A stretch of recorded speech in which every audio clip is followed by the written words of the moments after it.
Nagpapasalamat si Elena na hindi dinibdib ni Melinda ang pagsampal niya dito. Mabuti na lang at naintindihan nito ang sitwasyon na pinipilit niyang mag-move on sa pagkamatay ng ina. Maayos na sila ngayon at natawid din niya ang sorpresang party na inihanda para kay William. Tumulong si Melinda sa abot ng kanyang makakaya and she appreciates it. Pero hindi pa rin niya magawang sabihin kay Melinda ang kanyang ultimate na sorpresa para kay William. Ewan kung bakit umuurong ang dila niya sa tuwing sasabihin niya ito sa kaibigan. Ang hindi niya alam ay muling binal-ikan ni Melinda si Veronica. Ano na naman ang ginagawa mo rito? Galit na tanong ni Veronica. Napangisi lang si Melinda at pumasok sa loob ng Zamora Mansion kahit hindi naman imbitado. The nerve of you! Galit na sigaw ni Veronica na nanginginig. Lately ay hindi niya makontrol ang kanyang galit. Nagkaroon siya ng anger issues na hindi niya namamalayan. At hindi niya ito gusto. Kalma ka lang Veronica, look at yourself. Nagkulong at ibinuro muna ang sarili mo sa 4 na sulok ng inyong mansion. Sabi ni Melinda. Anong pakialam mo? Galit na tanong ni Veronica. Ang itim na ng kanyang eyebags dahil sa laging puyat kakapanood ng movie at paglalaro ng games. Yung katawan niya ay pababoy na dahil walang ginawa kundi kumain ng nakahiga. Live a life. Pero gusto kong pagmasdan yang losyang mong mukha ngayon. Hahaha, nakatawang sagot ni Melinda. Damn you, gusto mong maranasan ulit ang ginawa ko sa iyo noon. Nagbabantang tanong ni Veronica. Nag-iba ang mukha ni Melinda at nawala ang kanyang ngiti nang marinig ang tanong ni Veronica. Bigla siyang pinagpawisan at tila nagbalik sa nakaraan na parang nabaliw siya sa sobrang takot noon. Pilit niyang iwinaksi sa isipan ang bangungot ng nakaraan. Hindi niya nahahayaan pa na ibuli siya ng magkapatid. Not this time and for another lifetime. Galit na sigaw ni Melinda sa kanyang isipan. This time. Ay siya naman. Ha? Sa tingin mo ay matatakot ako. Wala ka ng yaman Veronica, tingnan mo nga ang sarili mo. Pati asawa mo ay inaapi ka at ikaw ay nagpapataba lang at walang pakialam. Nakangising sabi ni Melinda. I mean look at you. Nasaan na yung Veronica na palaban? Isa kang talunan ngayon. A loser. Talagang sinagad ni Melinda ang pang-aasar kay Veronica. Stop it. I'm not a loser. Galit na sigaw ni Veronica. Then, prove it. Here, ibinigay ni Melinda ang birthday invitation card ni William. What is this? Nagtatakang tanong ni Veronica. Open it. Baka sabihin mo na wala akong puso. Lahat imbitado sa birthday party maliban sa mga Zamora. Di ba magkapatid kayo? Nakakalokang tanong ni Melinda. Nanginginig na naman sa galit si Veronica. Ang saya-saya ni Elena habang siya ay nagdurusa. Makakapayag ka ba na wala ka sa party? Ang Veronica na kilala ko ay palaban and will get what she wants. Pang-eengganyo ni Melinda. This will be a great party. Masayang sigaw nito sa kanyang isipan. Her revenge just started. You are right. Hindi talaga ako makakapayag na masaya si Elena. Galit na sagot ni Veronica. Yan. Gulatin mo sila Veronica. Pumalakpak pa si Melinda. May silbi ka naman pala. Gugulatin ko talaga si Elena. Nakatawang sigaw ni Veronica. Tama, nakitawa na rin si Melinda, at nagkasundo ang dalawang baliw. Baka sila ang magulat sa hitsura mo Veronica. Ang itim ng mga mata mo. Ang laki na ng bilbil mo. Ang baho-baho mo pa. Ni magsuklay ay hindi mo magawa. Magugulat talaga si Elena ng literal. Nakatawang sigaw ni Dylan na biglang dumating nang hindi nila namamalayan. Nagsalita ang cheater. Inis na bulong ni Melinda na hindi naman nakaligtas sa pandinig ni Dylan. At sino naman itong mukhang? Ibinabad sa sukang maanghang ang pagmumukha. Nakasimangot na tanong ni Dylan. Nanggigil si Melinda sa sobrang inis kay Dylan. Habang si Veronica naman ay inamoy ang kilikili at nangasim ang kanyang pagmumukha ng maamoy na ang baho na nga niya. Ang bilis mo naman makalimot. Ako lang naman ang best friend ni Elena. At isa pa, yang pagmumukha mo ang mukhang ibinabad sa itlog na bugok. Cheater na bugok. Ganti ni Melinda. Ah, I remember now. Nagbalik ang best friend na traidor ni Elena na mukhang poloka. Lumayas ka rito. Kung ano-anong kabalbalan ang mga pinagsasabi mo. Itinuro ni Dylan ang pintuan. Napatawa ng malakas si Melinda. Parang may-ari ng mansion ang mas mahirap pa sa langgam. Pang-aasar ni Melinda. Medyo nataman si Dylan sa sinabi nito. Wala nga siyang pera at mahirap lang sila. Pero ayaw niyang magpatalo sa traidor na kaibigan ni Elena. Alam ba ito ni Elena? Yung best friend niyang traidor ay nandito at may masamang plano. Lumayas ka, galit na sigaw ni Dylan. Walang hiya ka Dylan. This is not your house. Nakapulot ng vase si Veronica at binato si Dylan. Napangisi naman si Melinda at iniwan na ang dalawa. Kulang pa yan Veronica, bulong nito sa kanyang sarili. Hindi na rin sa inyo ang mansion Veronica. Ilang araw na lang ay maiilit na ito ng bangko. Bankrupt na ang mga Zamora. And I'm warning you na hayaan mo na si Elena mamuhay ng tahimik. Wala ka ng kapangyarihan, kung ako sayo ay magpataba ka na lang dyan at baka magsisi ka pa kung itutuloy mo yung plano mo. Mahabang litanya ni Dylan. Gusto niyang ipamuka kay Veronica ang masakit na katotohanan. At ang pagdurusa nito ay kasiyahan naman niya. What did you say? Tila binuhusan ng malamig na tubig si Veronica. Ni sa hinagap ay hindi niya naisip na babagsak ang mga Zamora. You heard it right. Lugmok na ang negosyo ninyo. Yung daddy mo na halos mapanot nakakaisip ng paraan kung paano iligtas ang negosyo ninyo. Pero kayong mag-ina ay walang ginawa kundi magsugal, maglustay ng pera at magpataba. Paliwanag ni Dylan. No, this can't be true. You're a liar. Sigaw ni Veronica. Yes, it's true. Kaya kung ano yung binabalak mo ay huwag mo nang ituloy. Wala nang magliligtas sa'yo Veronica. Pero kung gusto mo talaga, sige, gulatin mo sila. Hahaha, nakatawang sabi ni Dylan at iniwan na si Veronica. No, humanda ka Elena, hindi ko hahayaan na kami lang ang magdusa. Sigaw ni Veronica. Kinabukasan ay maaga siyang nagising at nagtungo sa isang sikat na butik upang bumili ng panggulat niyang gown. Pero nadismaya siya nang hindi na halos magkasya sa kanya ang mga gown na dati niyang sinusuot. Napakataba na niya, ang ending ay sa mall na lang siya bumili ng gown. Hindi na gumagana ang kanyang mga credit cards at nagkasya na lang sa konting cash na meron siya. At hindi niya makontak ni isa man sa mommy at daddy niya. Sa labas ng mall ay nakangising naghihintay sa kanya ang inutusan na kumuha ng pinakapanggulat niyang regalo kay Elena. Alam niyang si William ang may birthday pero gusto niya rin bigyan ng regalo si Elena. Boy, tama. Madami ba yan? Tanong ni Veronica na naninigurado. Oo naman ma'am. Tingnan mo. Binuksan nito ang box at napangisi si Veronica nang makitang madami nga ang laman. Good job. Heto ang bayad mo. Ibinigay ni Veronica ang pera at masayang-masaya naman si Boy tama sa dalihin siya. Tiyak magugustuhan mo ito Elena. Masayang sigaw ni Veronica. Excited siyang umuwi ng bahay at pakanta-kanta pa. Inilapag niya muna sandali ang box sa lamesa at nagpunta sa kanyang kwarto upang ilagay ang mga gown na napili niya.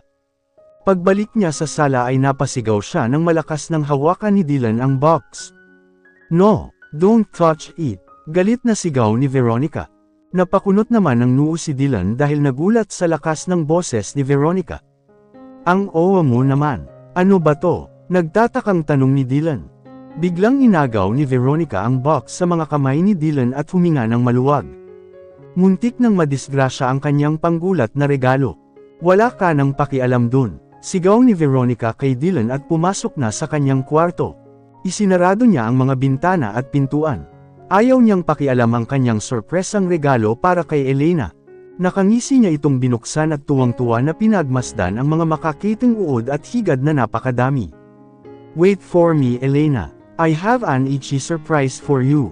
Malakas na tawa ni Veronica. Nakarinig siya ng sunod-sunod na katok at mabilis niyang itinago ang mga higad. Ayaw talaga siyang tigilan ni Dylan. Galit niyang binuksan ang pintuan at nagulat nang makita ang nakakunot noong si Valeria.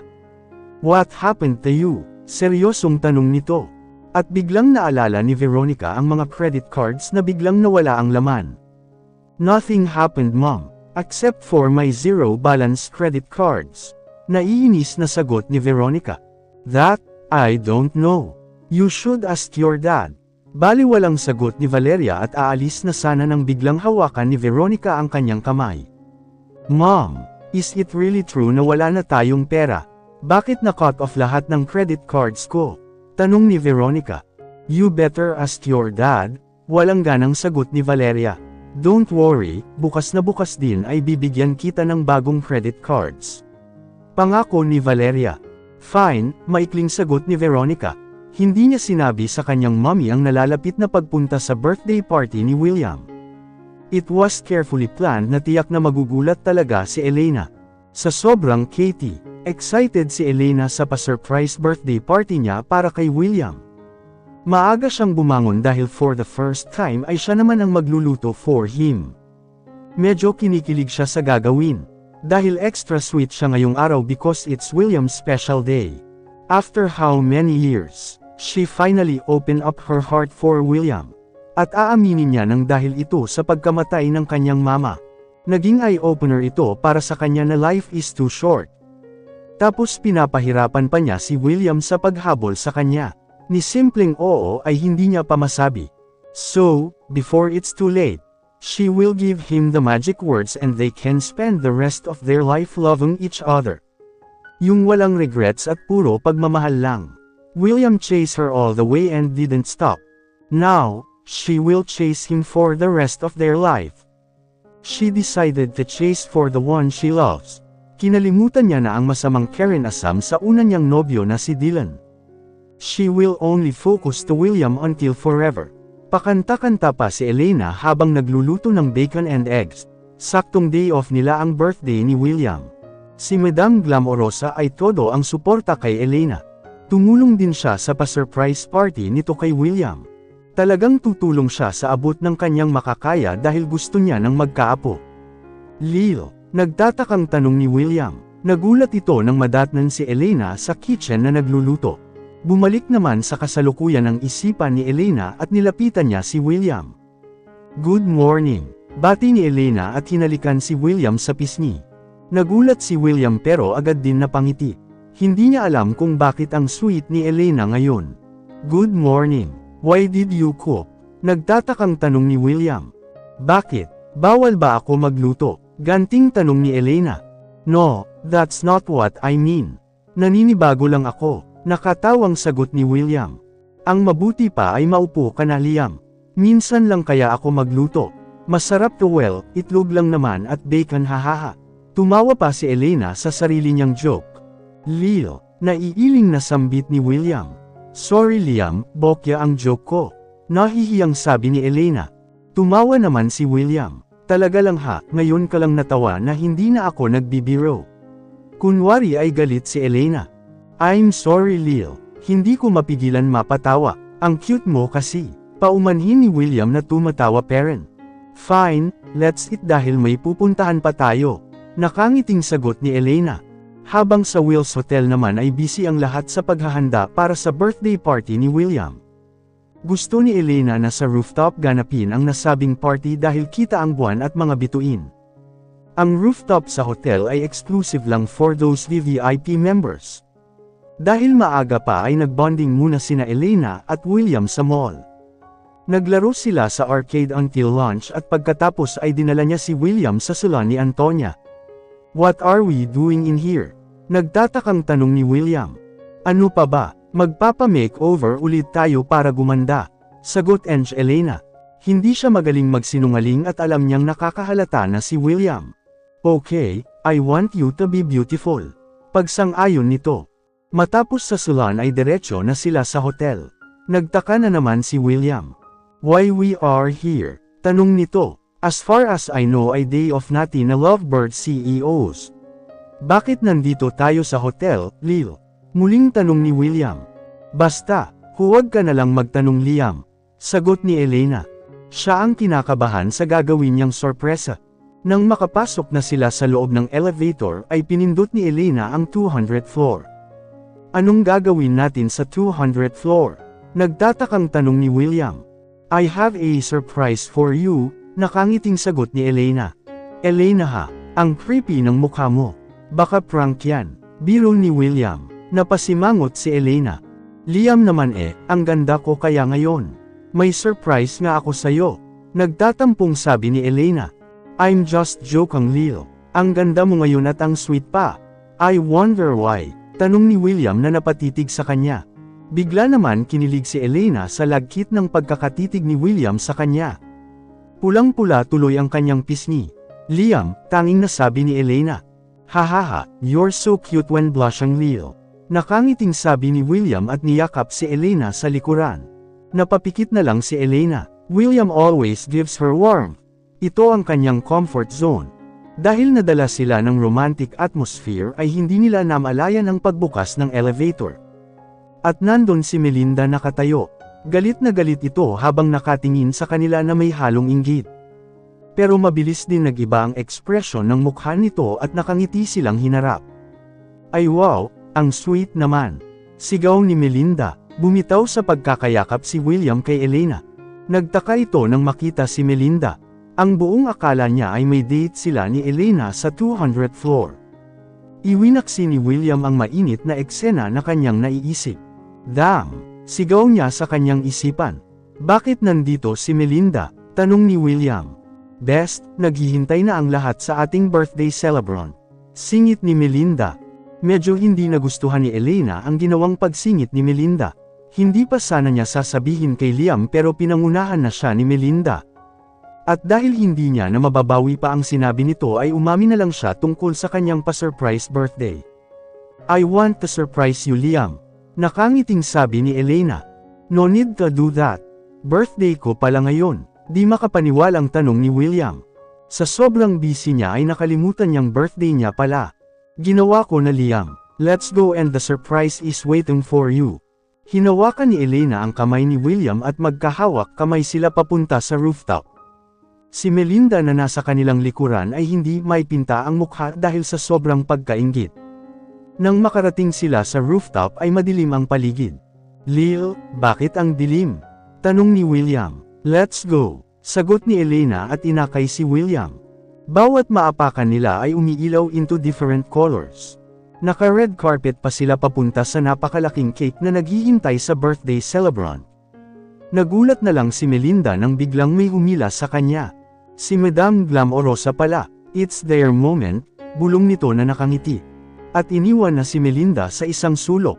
Napasimangot si Melinda at nanliit sa kanyang sarili. Kahit kailan talaga ay palagi siyang inaapi ng mga mayayaman.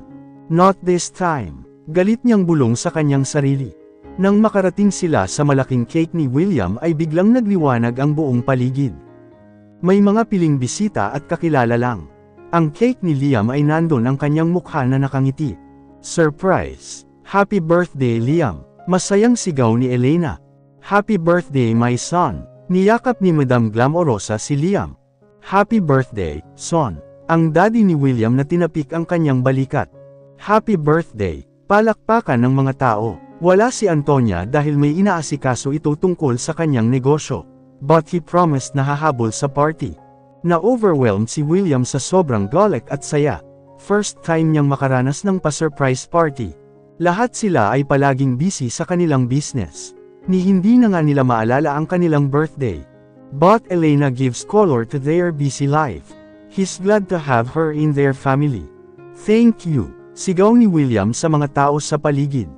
Blow your candle. Hiyawan naman ng mga ito. Wait, can we sing happy birthday first to Liam? Masayang tanong ni Elena. Nagsipalakpakan ang mga tao at nagsimula ng kumanta ng happy birthday song. Lahat ay masaya maliban kay Melinda na nakasimangot. Pero nakikisabay pa rin siya sa pagpalakpak ng mga tao. Ang tagal naman ng bruhang si Veronica. Naiinis na bulong niya sa kanyang sarili. Pagkatapos kumanta ng mga tao ay hinaypan na William ang kanyang napakalaking cake. Palakpakan ng buong tao nang bigla silang mapalingon ng makarinig ng tunog ng sapatos. Si Veronica, naka 5 inches high heel boots ito. At bawat paglakad niya ay tumutunog ang kanyang boots. Naka-black tube dress ito na may itim na sombrero. Naka-itim na eyeglasses din. May dala ito na 2 regalo at nakangiti ng ubod tamis. Mukhang salami ito pupunta at hindi sa birthday party. Napangisi naman si Melinda habang pinagmamasdan si Veronica. That's great! Masayang sigaw ni Melinda sa kanyang isipan. Habang papalapit si Veronica sa kanila ay biglang tumunog ang cellphone ni Elena. May nag-miss call at hindi niya kilala ang number. Maya-maya ay nag-text ito. Elena, si Dylan ito. Huwag mong tatanggapin ang box na ibibigay ni Veronica. And beware of your fake friend. Napakunot ng noo si Elena at napatingin sa direksyon ni Melinda na masayang nakatingin sa papalapit na si Veronica. Hindi niya alam kung bakit nasabi ito ni Dylan. Fake friend ba si Melinda? Naitanong ni Elena sa kanyang isipan. Mabilis lang din siyang nagbalik sa kasalukuyan nang makalapit na si Veronica. Muli niyang inilagay ang cellphone sa kanyang bag. Hello Sisi, hindi mo man lang kami inimbite sa birthday ni brother-in-law. Kunwari ay nagtatampong sabi nito. What are you doing in here? You're not invited. Get out. Galit na sigaw ni Madam Glamorosa. Calm down, saway naman sa kanya ni Ricardo. It's William's birthday Veronica, don't ruin it. Can you please go home? Pakiusap ni Elena. Hindi niya akalain na sisirain lang ni Veronica ang kanyang inandang party para kay William. Si William naman ay tinawagan na ang kanyang mga bodyguards para damputin si Veronica. Don't worry Sisi, I'm not here para manggulo. I'm just here to give my gifts. Masayang sagot ni Veronica. Happy birthday William. Masayang bati ni Veronica at iniabot ang regalo kay William. No thanks, seryosong sagot ni William. Ouch! Grabe naman. Taos sa puso ang mga dala kong regalo. Kunwari ay nasaktan ito. Here, Sisi, may regalo rin ako para sayo. My peace offering, nakangiting ibinigay ni Veronica ang regalo kay Elena. Hindi ito tinanggap ni Elena dahil narin sa text ni Dylan sa kanya. Hindi ko alam kung bakit nakapasok ka rito Veronica. Please, umalis ka na at huwag manggulo. Muling pakiusap ni Elena. Naku naman, ako na nga ang nagdala ng regalo.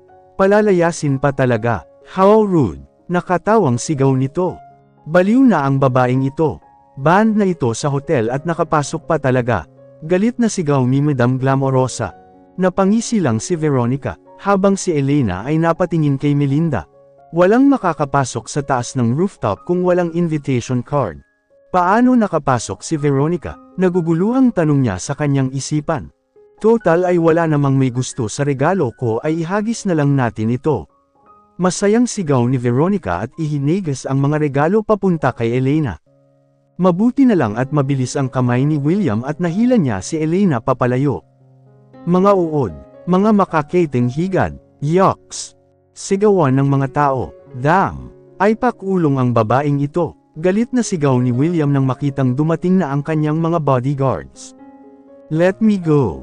Pagpupumiglas ni Veronica habang hawak ng mga bodyguards ang kanyang mga kamay. Para talaga sa'yo yan Elena. Dahil ang Katie mo na parang higad. Hahaha, nakatawang sigaw ni Veronica. Baliw na ang babaeng yan. Huwag yan palabisan sa kulungan. Galit na sigaw ni Madam Glamorosa. Are you okay? Tanong ni William kay Elena. I'm sorry Liam, I ruined your surprise birthday party. Naiiyak na. Agad naman siyang niyakap ni William. It's not your fault, sabi ni William. Napapikit na lang si Elena at tuluyang napaluha. Pinaghandaan at pinaghirapan niya ang surprise party para kay William pero sinira lang ni Veronica. What happened here? Ang malakas na sigaw ni Antonia. May mga kasama itong mga kalalakihan na inutusan niyang pumunta sa gilid ng pasilyo upang huwag makatawag pansin. Mabilis na lumapit si Antonia sa umiiyak na si Elena. Madam, don't cry. Bakit may mga uod dito? Kayo, linisin niyo kaagad. Sigaw ni Antonia sa mga waiter at waitress na kanina pa nakatulala dahil sa ginawa ni Veronica. Nagpaalam na ang mga bisita kay Madam Glamorosa at Ricardo. Gusto nilang makapagpahinga sina Elena at William sa gulong dinulot ni Veronica. It's ruined Antonia. The party is ruined, malungkot na sagot ni Elena. It's not your fault Lil. It's okay, pang-aalo ni William sa kanya. Si Melinda na nasa di kalayuan ay nakangiti habang pinagmamasdan ng umiiyak na si Elena. I won. Masayang sigaw nito sa kanyang isipan. Hindi naman nagustuhan ni Madam Glamorosa ang hitsura ni Melinda na ang lapad ng ngiti habang nagkakagulo. Melinda, tulungan mo nga ang mga waitress magligpit. Kulang tayo sa manpower dahil biglaan ang pa-surprise party ni Elena. Utos niya kay Melinda. Napawi naman ang ngiti ni Melinda at napalitan ng pag-asim ng kanyang mukha. Ano ba ang akala ng matandang ito? Katulong ako, naiinis na kausap ni Melinda sa kanyang sarili. Sure, no problem. Ngunit iba ang kanyang isinagot kay Madam Glamorosa. Nakangiti pa siya. Napangisi naman si Madam Glamorosa. Hindi niya talaga nagustuhan ang mockery sa pagmumukha ni Melinda habang nakatingin kay Elena. Do we have another Beverly in here? Naiiling na tanong ni Madam Glamorosa sa kanyang sarili. Pinaghirapan ni Elena ang surprise para kay William. Pero sinira lang ni Veronica. And speaking of that, Ricardo, I'll go in jail. Column niya sa asawa. Why? Hayaan mo na si William magsettle nito. Payo ni Ricardo. No, I want that crazy Veronica to pay from what she did tonight. Giit ni Madam Glamorosa. Napailing na lang si Ricardo. Mas matigas pa ang ulo ng kanyang asawa kaysa sa anak niya. Samantalang si Antonia ay masayang ibinalita kay Elena na ready na ang surprise nito para kay William. Stop crying, madam. Everything is ready. We are waiting for your signal. Masayang sabi ni Antonia. Kahit ibinulong niya kay Elena ay narinig pa rin siya ni William. What are you talking about, Antonia? Nagtatakang tanong ni William. It's a secret. Hahaha. Nakatawang sagot ni Antonia. I'm not joking, Antonia. Nakita mo naman na ang lungkot ni Elena sa ginawa ni Veronica. Konsumisyon na saway ni William kay Antonia. Hindi niya alam kung bakit masaya at excited si Antonia. It's okay, Liam. Thank you, Antonia. Hindi na umiyak si Elena. The party was ruined but her surprise must go on. Liam, let's go. Nakangiting inilahad ni Elena ang kanyang kamay upang hawakan ni William. Naguluhan naman si William dahil hindi na malungkot si Elena. Ang bilis naman, sigaw ni William sa kanyang isipan. Pero tinanggap niya ang kamay ni Elena. Mas mabuti nang na-divert ang atensyon at isipan nito dahil sa ginawa ni Veronica. Are you okay, Leo? Naguguluhang tanong ni William. Napangiti si Elena to show William na okay na siya. I'm okay. Come, let's walk up there. Napatingin si Elena sa stage. Inakay niya ang kamay ni William paakyat sa stage. Ihinanda niya talaga ito para sa kanyang surpresa kay William. Men, get ready. Excited na sigaw ni Antonia. Nang makaakyat na sila sa stage ay biglang umilo ang paligid ng stage at may mga confetti pa na nagsiliparan. Kasabay ng pagsabog ng mga makukulay na fireworks sa kalangitan. Napatigil naman sa paglilinis ang mga waiter at waitress pati si Melinda at napatingin sa napakagandang makukulay na mga fireworks. Si Madam Glamorosa na aalis na sana ay napatigil sa paghakbang at napatingin din. Wow! It's wonderful, Lil. Thank you, masayang sabi ni William. Napangiti si Elena at hinawakan ang kamay ni William. There's more, bulong ni Elena. Oh, they're so sweet, sigaw ni Madam Glamorosa. Napaismid naman si Melinda, she thought that she won. Pero talagang hindi rin susuko si Elena. Buweset, inis na bulong ni Melinda sa kanyang sarili. Maya-maya lang ay nagsiliparan ang mga drones na may iba't ibang kulay sa itaas at ang salita na yes ay naka-highlights. Iba ang kulay nito, kulay pula na nagsasabing yes. Mamamatay ako sa kilig, tili ni Antonia. Nagulat naman si William at hindi agad nakagalaw. Nang mahimasmasan na ay humarap siya kay Elena with loving eyes. Is it true? Excited na tanong ni William. Tumango si Elena at ngumiti ng ubod tamis kay William. Really? Muling tanong ni William. Yes, Liam. It's a yes. Masayang sagot ni Elena. Napasigaw si William at kinarga si Elena. Liam, sigaw nang nagulat na si Elena. Ang sweet, sigawan ng mga waitress. Pinandilatan sila ng mga mata ni Melinda at tumahimik sila. Ngayon ay na-realize ni Melinda na ito pala ang tunay na surprise ni Elena kay William at hindi ang party. Hindi siya pinagkatiwalaan ni Elena. Kay Antonia nito pinagkatiwala ang lahat.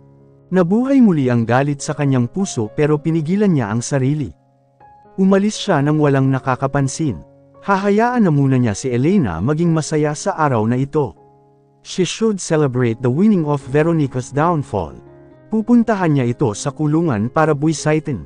Samantalang si Elena ay pinamulahan na naman ng mukha dahil sa sobrang kilig. Ang gwapo ni William at tila natutunaw siya kapag ngumiti na ito. You're so cute, Lil. I love the way you blush.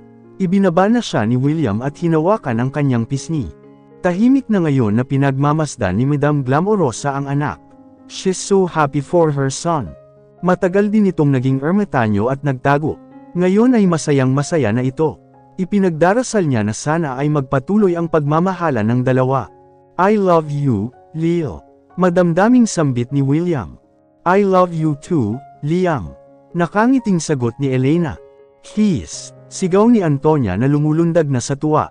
Napailing na lang si Madam Glamorosa. Buti na lang talaga at hindi nahawa si William sa kabaklaan ni Antonia. Hindi napigilan ni William ang sarili at kinabig ang mukha ni Elena. He gives her a loving and passionate kiss. Yung tao sa puso na halik na para lamang sa kaysa isa mong minamahal. Napapikit si Elena at gumanti ng halik kay William. This is her happiest moment. She finally said yes. Nakakainggit naman, muling sigaw ni Antonia. Sa di kalayuan ay may mga aninong nakamasid. I don't like him, saad ng isang ginang. Bakit naman? He's perfect for Elena. Nakakunot noong tanong ng lalaki. Ha, he's not. I hate her mother to the bone. Galit na sagot ng ginang. You mean, Madam Glamorosa, ang bait nito kay Elena. Naguguluhang sabi ng lalaki. Mabait pero inagaw naman niya ang fiancé ng ate ko. And she committed suicide. Bangkay na lang ng ate ko ang aking naabutan. Nanginginig sa galit na paliwanag ng ginang. May kapatid ka pala, nagtatakang tanong ng lalaki. Oo, pero nilimot na siya ng lahat. Ni hindi dumalaw sa kanyang burol ang hudas na si Glamorosa at Ricardo. Galit na sagot ng ginang. Wow, hindi ko akalain na nangyari ito sa pamilya mo. Paano yan? Kita mo naman na mahal ni Elena si William. Tanong ng lalaki. I don't care. Madaliin mo na ang pag-asikaso sa mga Zamora nang maharap ko na si Elena at ang Glamorosa na yan. Galit talaga ang ginang at kita ito sa mga mata niya. Parang ang saklap naman. Naging teleserye ata ang buhay pag-ibig ni Elena. But you know me. My support is always with you. Sabi ng lalaki. Thank you, maikling sagot ng ginang habang nakatingin kina Elena at William.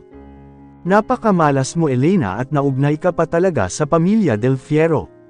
Sigaw ng ginang sa kanyang isipan. Samantalang sa loob ng kulungan ay ang ingay-ingay ni Veronica. Nakapasok si Melinda kahit gabi na dahil binayaran niya ang isa sa mga nagbabantay ng mga oras na ito. Dahil ang ingay niya ay siya lang mag-isa sa selda at walang kasama. Let me out! Malakas na sigaw ni Veronica. Napahinto siya sa pagsigaw nang makita si Melinda. Melinda, thank God that you are here. Help me get out here. Pakiusap ni Veronica. Sorry, Veronica. Wala akong kapangyarihan para palabisan ka sa kulungan. Kunwari ay malungkot na sagot ni Melinda. Okay, puntahan mo na lang sina Mommy at Daddy. Hindi ko sila matawagan dahil naiwan ko ang cellphone sa mansion. Utos ni Veronica. Okay, huwag kang mag-alala Veronica. Pupuntahan ko ang Mommy at Daddy mo. Sagot ni Melinda. Sige, bilasan mo Melinda. Ang baho rito, sigaw ni Veronica. Mabilis naman na humakbang papalapit sa pintuan si Melinda. Ngunit tumigil ito sa mismong pintuan. At biglang tumawa ng pagkalakas. Ha ha ha ha. Malakas na tawa ni Melinda na ikinagulat ni Veronica. Bakit Melinda? Nagtatakang tanong ni Veronica. Do you think na pupuntahan ko ang Mommy at Daddy mo? Nakatawang tanong ni Melinda. Napakunot naman ng noo si Veronica. What do you mean? Tanong niya.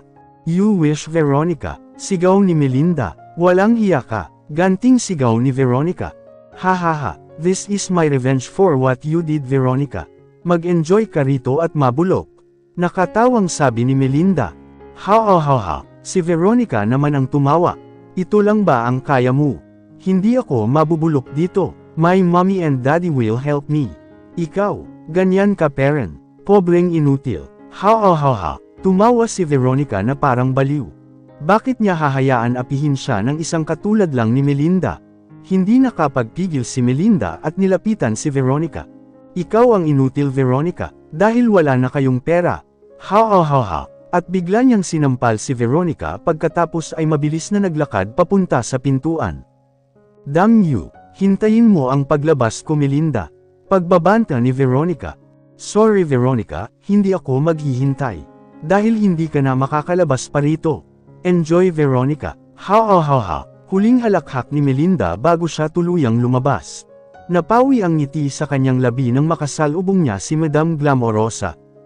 Bigla siyang kinabahan. Hindi na siya makakaiwas dahil walang ibang daraanan at nakita na siya ni Madame Glamorosa. "Melinda, what are you doing in here?" Nagtatakang tanong ni Madame Glamorosa. Dinalaw ko yung kaibigan kong nakulong." Palusot ni Melinda. Kumunat naman ang kilay ni Madame Glamorosa. "At this hour, tapos na ang visiting hour. Napaka-espesyal mo naman at nakadalaw ka." Makahulugang sabi ni Madame Glamorosa. Nadala ko sa pakiusap yung mga nagbabantay." Sagot ni Melinda. "Fine, but let me tell you this. I'll be watching you from now on," seryosong sabi ni Madame Glamorosa. Hindi nakasagot si Melinda dahil wala naman siyang isasagot. Iniwanan siya ni Madame Glamorosa na nagpipigil ng kanyang galit. Pakialamerang matanda, galit na sigaw ni Melinda sa kanyang isipan. Pinuntahan ni Madame Glamorosa si Veronica na sigaw ng sigaw dahil pinagkakagat ng mga lamok. "Damn mosquitoes," galit na sigaw ni Veronica. "How's your life in here?" Tanong ni Madame Glamorosa. "Ano ang ginagawa mo rito?" Naiinis na tanong ni Veronica. "Just making sure na mabubulok ka sa 4 na sulok nitong bilangguan." Nakangising sagot ni Madame Glamorosa. "Walang hiya ka," galit na sigaw ni Veronica. "This is your punishment for messing with my family. Sisiguraduhin kung hindi ka na makakalabas pa rito." Seryoso si Madame Glamorosa sa kanyang pagkakasabi. "No," sigaw ni Veronica na naghysterikal. "Oh yes. Brace yourself Veronica dahil mga 10 years ka pa magstay dito," sabi ni Madame Glamorosa at iniwanan na si Veronica. May isang daga na naman siyang babantayan. Ang tinutukoy niya ay si Melinda. Kakaiba ang pakiramdam niya sa pagkatao nito. Masaya na sina William at Elena at hindi niya hahayaan na may some-ira na naman nito. Malakas na napasigaw si Veronica. Hindi pa sapat na nawalan sila ng yaman. Ngayon ay magdurusa pa siya sa kulungan. "This cannot be." "No," sigaw ni Veronica na tumawag ng atensyon sa mga pulis na nagbabantay sa kanya. "Hoy! Tumigil ka sa kakasigaw kung ayaw mong ipasok sa Bart Olena." Saway sa kanya ng isang matabang pulis. Kinapa ni Veronica ang kanyang bulsa at napangiti siya ng may mock-upang pera. Kinuha niya ito at tinawag ang matabang pulis. "Please sir, pakitawagan ng mommy ko," pakiusap niya sa pulis at inilagay ang pera sa bulsa nito. Mabilis ang kanyang kamay dahil baka may mga kamera sa paligid. Napangisi naman ang pulis at tinanong kung ano ang numero ng mommy niya. Nabuhayan siya ng loob but she still feels devastated and lost. Pakiramdam niya ay mababaliw siya kapag nagtagal pa siya sa kulungan.